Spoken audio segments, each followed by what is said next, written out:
Hello and welcome to Wedding Wednesdays with Weddings Online. My name is Kelly and I'm a former wedding planner and blogger, and I'm obsessed with weddings. If you're planning a wedding in Ireland, you're in the right place. You're going to learn the tried and tested methods to planning your dream wedding without the added stress. Think of this as your one-stop shop for everything to do with planning your wedding in Ireland. With me, your new wedding planning bestie, and a cup of tea. This is Wedding Wednesdays with Weddings Online. Hello, happy Wednesday and welcome to Wedding Wednesdays with Weddings Online. Today's episode is going to be all about hen parties in Ireland.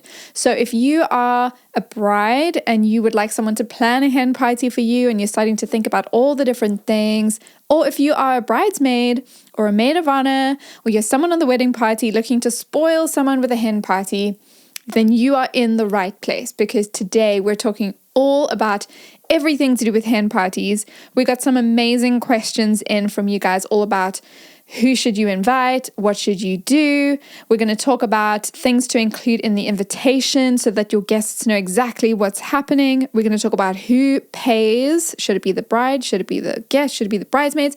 We're going to cover all of that today.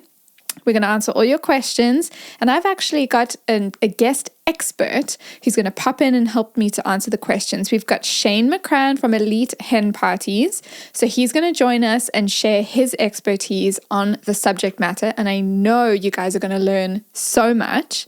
Before we get stuck in, I just want you to know that last week's episode was all about midweek weddings. So if you haven't yet set your wedding date, or if you know that you're getting married in a weekday, give it a listen, because we shared things that we love about midweek weddings. For example, it's great for your budget. We also shared a few really helpful tips. So if you are going to get married in the middle of the week, just remember it is a bit of an unconventional day, which has so many perks, but there are a few things that you need to keep in mind to make sure that your guests can actually come. So if you didn't listen to that one, I'm going to share a link in the notes. It is episode 19, all about midweek weddings. I know you guys are going to love it, so I will drop a link so that you can catch up if you haven't listened to that one yet. But today's theme is all about hen parties, so why don't we get stuck in with our very first question? So we actually had a few people ask questions. We had Lou said, do you invite your mom? What about your mother-in-law? What about your fiance's sisters? We also had Ina say, is it awkward to invite girls to the hen party if you're only planning on inviting them to the wedding afters? So the question of who to invite can be a little bit complicated, and the answer is summarized in this way. Invite anybody who you want to celebrate with you. If you want to know a little bit more detail about that, let's have a listen to Shane McCrann from Elite Hen Parties. He has some expert tips on who to invite and how to make the decision about if somebody is the right person to be coming to your hen party. Let's see what he has to say. Who should be asked to the hen party? I always think this is a very subjective one. I think you should ask those that you want to be around for you to have your celebration. I always say the hen party is always the first celebration for the wedding. You're going to have people there that probably don't know each other. This is a great excuse for them to get to know each other, to hang out, they make connections, and then by the time it comes to the wedding, they already know each other. Whether you want a large group, whether you want a small group, that is totally up to yourself. You can have friends, college friends, work friends, family. It's completely up to yourself. Just whoever you really want to have there for your celebration, they're the people you should ask.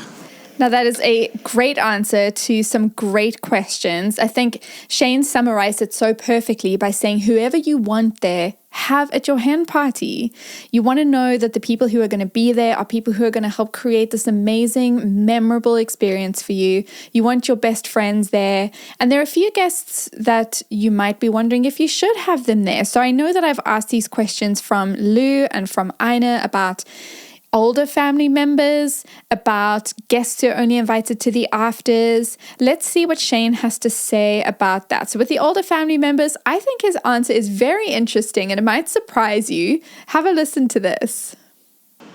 Funny enough, one of the most common questions we get, regardless of what it is, if it's activities or accommodation or anything like that, it's always about the older ladies. It's always, my mum is coming, my grand's coming, my older aunts are coming. Don't worry about those ladies. Those are the ladies who are going to show you all how to party. From my experience, the older ladies are the ones who have the most fun. They bring all the laughs. They really are the ones that will go to enjoy themselves. Absolutely ask all the older people in your family. There's nothing more special than having them there to celebrate this weekend with you. Don't worry if you're having strippers. Don't worry if you're having paint nudes. Don't worry about anything like that. Trust me, those ladies will go and have the complete lol the whole weekend. No question about it. Ask them. That's awesome. Thank you, Shane. I think it's so helpful to hear that from the perspective of a professional who literally, this is what Shane does. He puts together amazing hen parties and he's seen it all. He's seen different groups of people coming together from different walks of life and he knows what he's talking about. Something that I have seen is if you have two types of hen parties, one that's accessible to everybody. So maybe it's a little bit more tame. It could be a dinner or even an afternoon tea or something. And that's where you could invite the older guests. And then the second part is perhaps a little bit more geared towards the younger guests and it's a little bit more risky. That's one option. But hey, as Shane says, the older guests are going to have just as much fun, if not more fun than everybody else. So don't say no on their behalf because you just never know what's going to happen. It could be the most fun night of your life having them there. Now, the other question that we had was from Aina asking about what to do about guests who aren't actually invited to the whole wedding experience. Is it acceptable to invite them? What do you do? I think this is a great question. It's a little bit controversial because you don't want to offend anybody. You don't want someone to get an invitation to a hen party and then get an invitation to part of the wedding. You don't want anyone to feel offended. And Shane answers this question so well by saying that it really does depend on the relationship that you have with them. And he gives some really interesting insights into why you should be okay with inviting someone to your hen party, even if they're only going to the afters. Let's see what he has to say. This is a tricky one, always asking the guests that are only going to the afters of a wedding. It depends on what your relationship is with them. Some people might be having a small wedding and they might be inviting everyone to the afters. They might only have a limited numbers that they want to go to the wedding and then they're inviting people to the afters. It's completely up to yourself. As I said before, invite those to the hen that you want to be around and that you want to celebrate with. At the end of the day, at the wedding, you're not going to get the chance to go around talking with everyone and enjoying the fun with everyone.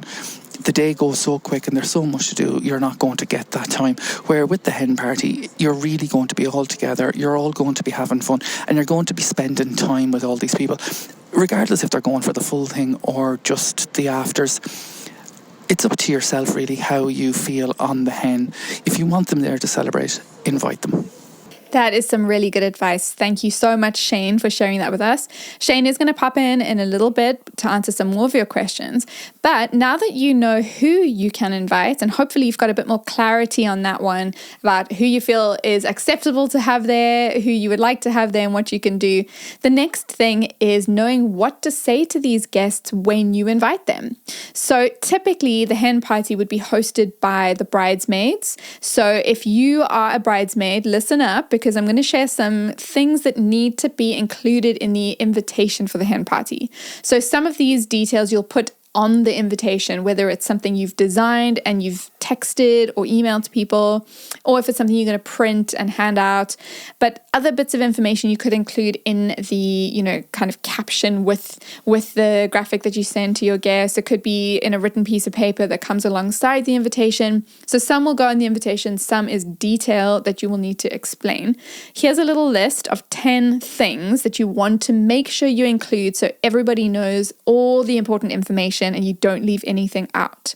Firstly, what is the event and who is it for? So for example, the top of the invitation could say Kelly's hen party, or let's celebrate Kelly's upcoming wedding with a fun hen party. You want to make it clear that you're celebrating Kelly and that it's a hen party. However you describe it is up to you, but make sure it's very clear what it is and who it's for. The next thing, there's 3 things really: date, time, and then location, because those are really key bits of information that surprisingly some people forget to include. So don't forget to put those in. When it comes to the location, you want to make sure you're listing all the locations. So some hen parties will include going to different places at different times of the day or the night. Make sure you've listed all of them and the rough times that you plan to be at each one. This is particularly important for guests who can't be at the entire event and they will need to come to a specific part, or they're going to come to one and then leave and they need to know when it's going to start and finish. Make sure you're including all of that. The next thing is the dress code. All guests everywhere want to know what to wear, and you want to be very specific here. So if you want guests to be formal or fancy, let them know. If there's a specific dress color that you want people to use, perhaps it's all little black dresses and the bride's going to come in, like a beautiful white dress or something. Whatever it is, just make sure it's very clear, it's easy to understand, and you're not being unreasonable with what you're asking people to wear. It's something everybody can access. Next up is whether or not this event is a secret. So lots of brides want a surprise hen party where they know it's coming, they just don't know when or where. Some brides really need to know when it's happening so that they can plan it in and make sure that they look their best, and they just don't want to know what's happening at the hen party. Whichever option you've chosen to go with, make sure the guests are aware. What you don't want is some unsuspecting guest with very good intentions to accidentally announce to the bride that you will see them at the hen party tomorrow. So just make sure that whatever the arrangement is, the guests understand whether or not it's a surprise and which elements are a surprise. That's a very key thing.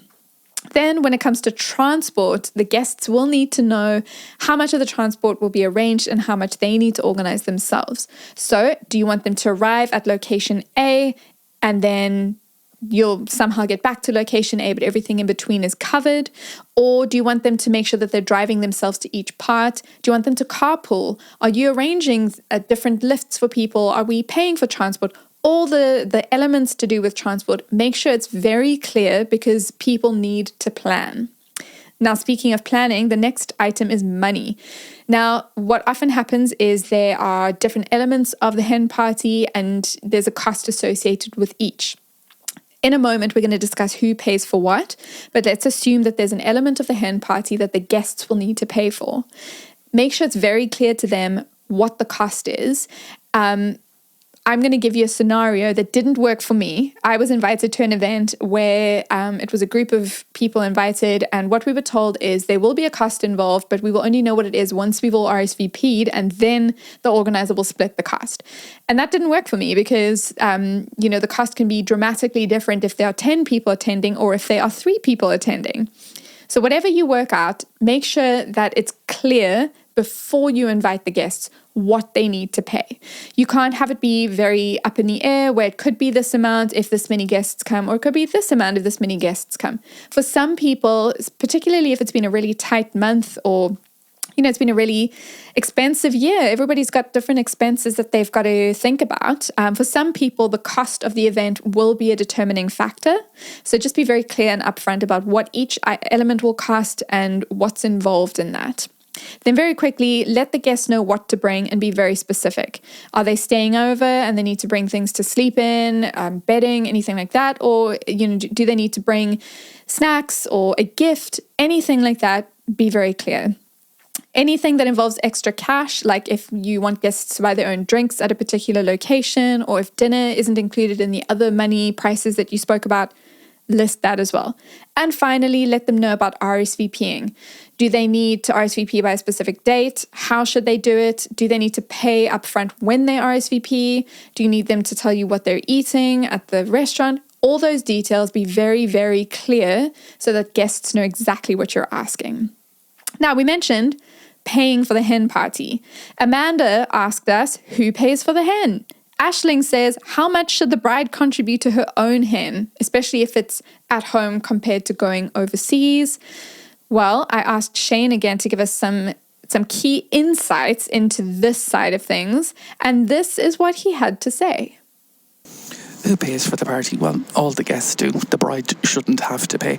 If you're going with a party planning agency, I know myself with Elite Hen Parties, we have it that once there's over 15 guests, the bride will go free. Most agencies will all do the same thing, that the bride will go free, or they'll have an option that you can add on to the package to cover the place for the bride. If it's a case you're organising the party yourself, then just allocate a certain amount out to cover the place for the bride. The bride shouldn't have to pay. Now, of course, it depends if you're going in a situation where there might be a smaller group or something like that. Again, that's where it's divided out among the bride. Like, the bride shouldn't have to pay. So it would be among everyone else. Definitely agree with that. The guest of honor should never have to pay, especially when it comes to something as special and significant as a hen party. So now moving on, when it comes to thinking about what to do at the hen party, where do you want to go? What kind of events do you want to have? There's a lot to think about, and you might be tempted to say, I'm going to plan this whole event on my own. I don't know where to start. What should I do? My advice is enlist the help of the professionals. So I know we've had amazing advice from Shane from Elite Hen Parties, giving us all the tips to think about. And something that is a really helpful thing to consider is getting help from somebody whose job is literally to plan hen parties. It might mean going to an agency and saying, we've got this many guests coming. We want this type of activity. What do you have to offer us? And maybe part of the hen party is planned in that way, and the other part is a bit more relaxed, and you begin at somebody's home for drinks and snacks. Whatever you choose to do, consider your options and really evaluate if you've got the time and expertise to pull this off on your own, because you want this to be a magical night for the bride. Now, if you are thinking about getting help from an agency, you might be wondering what information you need to cover before you get to that point. Now, Shane answered that question for us as well, and I think it's really helpful to know that there are some things that you will need to think about before getting some professional help. Let's have a listen. When you're going to an agency, it's hugely important you have 3 things already listed before you go. Where you want to go. If it's a case you don't know exactly where you want to go, just let them know where the group is coming from. They can already give you certain locations within a 2-3 hour radius of where you're living. Narrows a whole search down. There's no point being from Belfast and getting packages then from Cork. There's no point living in Kerry and you're getting packages from Carrick and Shannon. If they don't know these things, they can't send you in the right direction. You need to know roughly how many guests you're having. It doesn't need to be a final number. Once you have an idea of how many guests, like some houses can only hold, say, 10 people. They're not going to be suitable if you have a list of 30. Again, if you have a house that holds 30 or an apartment for 30, you only have 10, it's the same thing. It's not going to work. They need to know roughly how many numbers you have so they know where to look for the packages and everything else with that. The other thing then is dates. Prices vary. There's some packages have the same price throughout the year. Most places will have various prices on the packages depending on the season. So if you're going from one month to another, they could change. Just give them a rough timeline of when you're looking to go. Also remember, with any of the bank holidays, it's a 2-night stay regardless where you're going. So if you do have people that might want a 1 night, if you're only looking for a 1 night, stay away from the bank holiday because you're not going to get a 1 night option on that. Same with the houses. A lot of houses now are all doing 2-night stays. So if it is a case that you're looking for a 1 night, you more than likely won't get it unless you're looking at January and February, which is kind of the quiet times. So they might let you away with it on that. Other than that, you are on a 2-night stay. Amazing. Well, we've come to the end of this episode and I'm going to give you a quick recap of what we've covered today. So, firstly, we covered who gets invited. We had some amazing input from Shane saying basically invite whoever you want to invite. Don't be afraid to invite people who are a little bit older. Don't worry, they're going to have a great time. Don't worry about offending people if you've only invited them to the wedding afters, if you want them at the hen party. It all depends on the relationship you have with them. But if you want them there, invite them. When it comes to inviting people, we listed a whole lot of key information to include in the invitation. Don't forget about what the event is, who it's for. Include the date, time, location, dress code, whether or not it's a surprise. Put all the details about transport and money. Let guests know what to bring. Tell them about anything that's going to require extra cash. And of course, how and when to RSVP and if you need them to pay upfront at that point. When we spoke about paying for the hen party, this is how we covered it. The guest of honor should never have to pay for themselves. So make sure that that is covered by the bridesmaids and the guests so that the guest of honor, the bride, doesn't have to pay. And then finally, I think getting the help of an agency is an amazing way to pull off an awesome hen party. So, Shane, thank you very much for your expertise. And thank you for listening today. The Wedding Wednesdays with Weddings Online podcast is produced by me, Kelly, and mixed, mastered, and edited by Glenn Hartman. A special shout out to this week's wedding planning expert, Shane McCrann from Elite Hen Parties. For more wedding planning tips, advice, checklists, and more, visit weddingsonline.ie.